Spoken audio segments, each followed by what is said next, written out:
थोड़ी अच्छी खबर नहीं है कि तनी फॉरेक्स की वो वीडियो जिसमें ऑनलाइन ऐप्स से कर्जा लेकर वापस नहीं करने की खसूसी ट्रिक्स बताई गई थी, उसको यूट्यूब ने डिलीट कर दिया।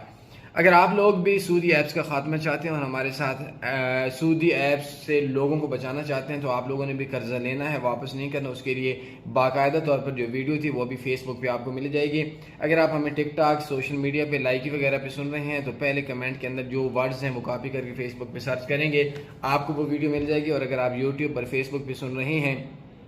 पहले कमेंट के अंदर उस वीडियो का लिंक है, वो सुने, समझें और अमल करें और पैसा हड़प कर जाएं सूदी ऐप्स के खात्मे के लिए। तो चूँकि हमारा मुखालिफ बहुत कमीना है, सूदी है, कमीना है, तो उस लोगों को सबक सिखाने के लिए हम लोगों का इत्तेफाक की ज़रूरत है। तो उसके लिए आपने हमारे तमाम चैनल, आप लाइकी पे सुन रहे हैं, फेसबुक पे, यूट्यूब पे, इसको सब्सक्राइब करना है और इस वीडियो को लाजमी शेयर करना है, ताकि हमारी हर वीडियो आपको भी मिलती रहे और इस नेक काम में आपका हिस्सा मिल